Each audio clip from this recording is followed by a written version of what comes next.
Bismillahirrahmanirrahim. Assalamu alaikum. I hope you all are fine and staying safe and happy. I am your social study teacher, Ms. Farheen, and I welcome you all to your social study class. My dear students, as you know that we are on unit number 6, that is economics, जिसको माशियात भी कहा जाता है, और आज हम इसका लेक्चर नंबर 7 कवर करेंगे, which is about the trade.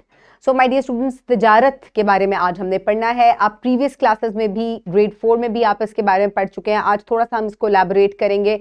So my dear students, let's get started. So recap कर लेते हैं. प्रीवियस लेक्चर में हमने ऑलरेडी जो है टैक्स के बारे में पढ़ा था, जो कि एक बहुत इंपॉर्टेंट हिस्सा है इकोनॉमिक्स का और मुल्क की बेहतरी का भी. So quickly tell me that what is tax. It is the amount of money that is collected by the government from its people, so that money is called tax. ये मुख्तलिफ औकात में मुख्तलिफ तरीके से कलेक्ट किया जाता है. When you are taking the cash or you are taking your salary, so उसमें से income tax कट किया जाता है. So when you buy a product from the market, वहाँ पे जो टैक्स का कट किया जाता है, that is called the sales tax. So next, quickly tell me that what is its importance. Very good. Okay, my dear students, so now is time for an activity. So इस activity में आपसे मैं ये पूछना चाहती हूँ कि जब भी आप स्कूल में लंच कर रहे होते हैं, so just it's a question कि आप बच्चे जो हैं तमाम जो है वो थोड़ा सा ये सोच सकें कि क्या आज हम पढ़ने वाले हैं. सो एक बड़ा इंटरेस्टिंग सा क्वेश्चन है. सो जब आप लोग स्कूल में लंच करते हैं तो क्या कभी आप लोगों ने लंच जो है वो एक्सचेंज किया है? मैं शेयरिंग करने की बात नहीं करी. No no no, I am not talking about sharing. I am talking about कि आपने अपना पूरा लंच एक्सचेंज किया, कि जो है सारा जो है वो अपना पूरा लंच जो है वो दे दे सुमैया को और सुमैया से वो उसका लंच ले ले. क्या ऐसा कभी आप लोगों ने किया है? अच्छा, मैं अक्सर स्कूल में ऐसे करती थी. मैं घर से सैंडविच लेकर जाया करती थी और अक्सर ऐसा होता था कि मेरा दिल चाहता था कि मैं कैंटीन से कुछ खाऊं. तो मेरे पास अगर मनी नहीं होते थे तो मेरी एक फ्रेंड थी, वो डेली मनी लेकर आती थी और उसको घर का बना हुआ लंच बड़ा अच्छा लगता था. तो वो क्या करती थी, वो मुझसे कहती थी कि तुम मुझसे ये मनी ले लो और तुम्हें जो भी कैंटीन से खरीदना है तुम वो खरीद लो और मुझे अपने पूरा जो सैंडविच है वो तुम मुझे दे दो. तो मैं उसको अक्सर अपना होममेड लंच दे के और उससे मनी लेके मैं कैंटीन से चीज़ खरीद लेती थी. सो इस तरीके से मैंने एक्सचेंज किया. It wasn't a very good idea, लेकिन छोटे होते हम ये ऐसे एक्सचेंज कर लेते थे. तो क्या आप लोग करते हैं ऐसे? Very good. अच्छा, अब क्या आप लोगों को लगता है कि ये ट्रेडिंग नहीं है?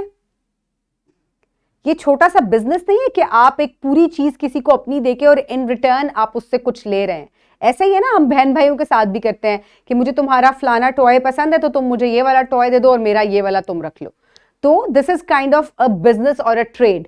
ठीक है, तो अगर आपने ऐसा किया है तो दिस इज कॉल्ड ट्रेडिंग और आज हमने इसी के बारे में पढ़ना है. So let's get started. So आज बच्चे जो हैं they will be able to define trade and export and import. So आज बच्चे जो हैं वो trade, export and import के बारे में जो है वो समझ सकेंगे. So my dear students, quickly tell me that what do you know about trade? अभी मैंने आपको थोड़ा सा इसका डेमो दिया है, हम ग्रेड 4 में भी इसके बारे में पढ़ चुके हैं. When we exchange goods and services and in return we get a good or service, or most of the time it is money, so that is called trade. So my dear students, now quickly open page number 104 in your social 5 books. I hope everybody has opened the page. Now let's start the reading. Put your fingers where I will read. Trade. As you know, the transfer of goods and services from one person to another is accomplished mostly through the exchange of money. This process is called trade. So my dear students, जो मुख्तलिफ goods और services जो हैं हम exchange करते हैं with in the country, outside the country, and in return हम most of the time उसके बदले में पैसे लेते हैं या पैसे देते हैं, या हम उसके बदले में कोई और गुड या सर्विस जो है वो तलब करते हैं. So that is called trading. ठीक है, इसको तिजारत कहा जाता है. सो तिजारत के लिए दो बहुत इंपॉर्टेंट चीजें हैं जिनको कहा जाता है एक्सपोर्ट्स एंड इंपोर्ट्स. सो अब एक्सपोर्ट्स एंड इंपोर्ट्स क्या होती हैं ये आप पहले भी पढ़ चुके हैं, तो जल्दी से इसको एक दफा हम रिवाइज कर लेते हैं. The goods and services produced domestically are also sold to other countries. This type of trade is called export. For example, footballs are manufactured in Pakistan and are sold to Brazil. So my dear students, अगर आप ये चीज देखें तो export क्या होता है कि जब within the country डोमेस्टिकली कोई चीज जो है, यानी कि आपके अपने मुल्क में कोई चीज बन रही हो और उसके बाद आप उसको दूसरे मुल्क ममालिक में फरोख्त करें, and you get money, earn money from it, so this is called export. यानी कि जैसे पाकिस्तान में बहुत बड़ी जो है वो फुटबॉल की इंडस्ट्री है, और क्या किया जाता है कि दुनिया भर में फुटबॉल्स जो है वो पाकिस्तान से बन के जाते हैं. Even we can proudly say that कि जब भी फुटबॉल वर्ल्ड कप होता है, मैक्सिमम वहां पर जो फुटबॉल्स हैं वो पाकिस्तान के बने हुए इस्तेमाल किए जाते हैं. So this is called export. Similarly, when the goods and services are purchased from a foreign country, it is called import. For example, mobile phones are manufactured in China and are sold to Pakistan. सो इसके अलावा अगर कोई चीज़ हमारे मुल्क में दरामद नहीं होती या हमारे मुल्क में बनाई नहीं जाती, तो हम उसको बाहर से जो है वो मंगवा लेते हैं. इस तरह की चीज़ को हम इंपोर्ट कहते हैं. जैसे कि चाइना जो है, they make very good mobile phones, और पाकिस्तान जो है उनसे मोबाइल फोन्स जो है वो इंपोर्ट करता है. हम उनसे मोबाइल फोन्स लेके और इन रिटर्न हम उनको कोई गुड या सर्विस प्रोवाइड करते हैं या हम उनको पैसे देते हैं. So this is called import. Exports and imports are significant to fulfill the needs of the people to different countries. A country can be rich in one product but can be deficit in another at the same time. For example, Pakistan is an agricultural country. It has a surplus amount of wheat and sugar but lacks petroleum products. So to keep the balance, it has to export wheat and sugar to other countries and import petroleum products. So my dear students, import और exports जो है ये बहुत important है ममालिक के लिए. क्यों important है? कि हो सकता है कि आपका मुल्क किसी एक चीज़ के अंदर बहुत ज़्यादा जो है वो बहुतात हो उसकी, और वो बहुत ज़्यादा वहाँ पाई जाती हो, लेकिन कोई दूसरी चीज़ जो है वो वहाँ इतनी ज़्यादा जो है वो ना पाई जाती हो कि लोगों की ज़रूरियात उससे पूरी की जाए. तो इस तरह की सूरत में उसको दूसरे ममालिक से इंपोर्ट किया जाता है. जैसे कि पाकिस्तान जो है वो एक एग्रीकल्चरल कंट्री है. तो यहाँ क्या होता है कि यहाँ कॉटन, वीट, शुगर केन यहाँ पे काफ़ी ज़्यादा ज्यादती में पाया जाता है. तो हमारी अपनी नीड पूरी करने के बाद जो बच जाता है वो हम जो बाहर के ममालिक हैं जिनको इसकी ज़रूरत होती है, हम उनको फ़रोख्त कर देते हैं, यानी कि हम उनको एक्सपोर्ट कर देते हैं. और इन रिटर्न जैसे कि पाकिस्तान में ऑयल जो है वो हमारी नीड से कम है, तो हमें वो इंपोर्ट करना पड़ता है, तो वो हम दूसरे ममालिक से इंपोर्ट कर लेते हैं. तो यहाँ पे अगर आप एक वर्ड देखें तो दैट इज़ सरप्लस. तो सरप्लस क्या होता है? सरप्लस होता है कि अगर कोई चीज़ आपकी अपनी नीड्स पूरी करने के लिए पूरी कर दे, यानी कि कॉटन और वीट से हमारी नीड पूरी हो गई, फिर भी हमारे पास बच गई, तो हम उसको फिर बाहर के ममालिक में फरोख्त कर देते हैं. That is called exporting. So मैंने यहाँ पे कुछ पाकिस्तान की जो इंपोर्ट्स एंड एक्सपोर्ट्स हैं उनके नेम्स जो हैं वो लिखे हैं ताकि आप लोगों को पता चल सके. जैसे कि पाकिस्तान जो है वो machinery, iron, steel, petroleum, chemicals, plastic, vehicle spare parts, oil seeds, edibles oil, fertiliser और मेडिसिन जो है वो दूसरे ममालिक से इंपोर्ट करता है. और हम किस चीज़ में सरप्लस हैं जो कि हम दूसरे ममालिक को एक्सपोर्ट कर सकते हैं? तो उसमें हमारे पास टेक्सटाइल प्रोडक्ट्स हैं, क्योंकि कॉटन हमारे पास फरावानी में होती है. इसके अलावा स्पोर्ट्स गुड्स, सीरियल्स, लेदर, बहुत फाइन लेदर पाकिस्तान में बाय द वे बनता है. इसके अलावा शुगर है, rice, mangoes, dates, citrus, beverages, fish and poultry, salt, sulphur, stone, cement, surgical instruments. So ये तमाम चीज़ें हम दूसरे ममालिक को एक्सपोर्ट करते हैं आफ्टर फुलफिलिंग आवर नीड्स. तो जो सरप्लस अमाउंट होती है उसमें बच जाती है चीज़, तो वो हम दूसरे ममालिक को एक्सपोर्ट कर देते हैं.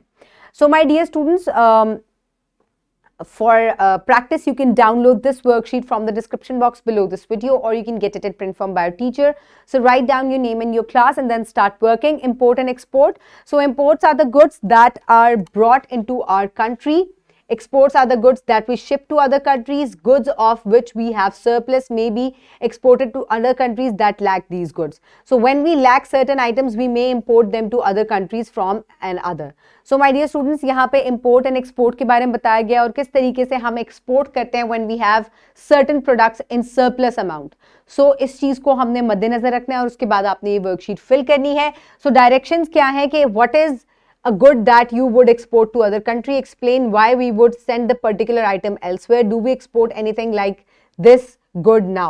So my dear students, यहाँ पे आपने बताना है कि अगर आपको मुल्क में कोई चीज़ एक्सपोर्ट करने का मौका मिले तो I would export, for example, I would export clothes or I would export cotton.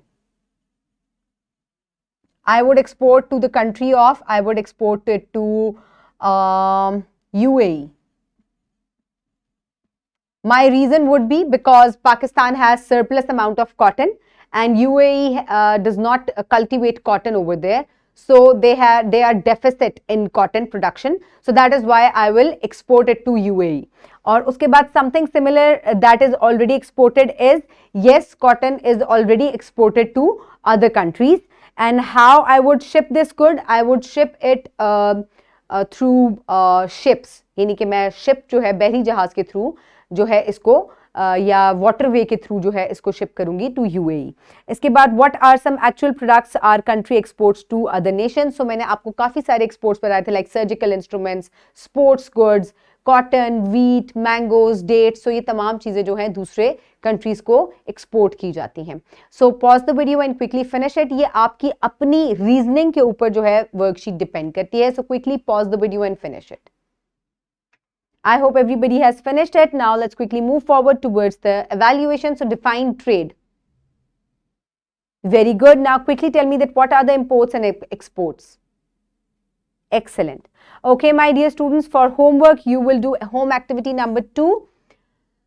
We use different products at home such as shampoo, soap, etc. Make 2 tables, one with Pakistan made products and one with its price and other with imported products, along with their prices in similar categories. Compare prices of both type of products. Discuss with your parents and take initiative to purchase Pakistan made products. It will contribute the economy of Pakistan. So यहाँ teacher जो है वो homework देने के साथ ही बच्चों को guide करेंगी कि बच्चों ने 2 कॉलम्स जो हैं वो इस तरीके से बनाने हैं. एक कॉलम में वो लिखेंगे things made in Pakistan and things that we import. So आप सेम कैटेगरी की चीजें ले लें, यानी कि आप शैम्पू ही पकड़ लें तो कुछ शैम्पू पाकिस्तान में ही मैन्युफैक्चर होते हैं और कुछ शैम्पू जो है वो बाहर से इंपोर्ट किए जाते हैं. तो आपने दोनों के दरमियान प्राइस डिफरेंस जो है वो देखना है और दोनों की प्राइसेस लिखनी है. फॉर एग्जांपल आप यहां पर लिखेंगे पहला शैम्पू, फिर उसके बाद आप उसकी प्राइस लिखेंगे. तो पाकिस्तान मेड शैम्पू जो है डेफिनेटली वो आपको सस्ता मिलेगा और जो बाहर से इंपोर्ट किया होगा वो थोड़ा सा महंगा होगा. सो आपने ये बात यकीनी बनानी है ये टेबल कंप्लीट करने के बाद कि नेक्स्ट टाइम जब आपके पेरेंट्स ग्रोसरी करने जाएं तो वो तमाम चीजें मेड इन पाकिस्तान जो है वो परचेज करें. इससे क्या होगा कि पाकिस्तान की इकोनॉमी जो है वो बेहतर होगी. Okay, my dear students, so the wrap up of the lesson is transfer of goods and services from one person to the country in exchange of the money, that is called trade. And there are 2 very important parts of the trade. One is export and one is import. I hope you have enjoyed today's lecture. Keep everybody around you safe. Have a good day. Thank you so much and Allah Hafiz.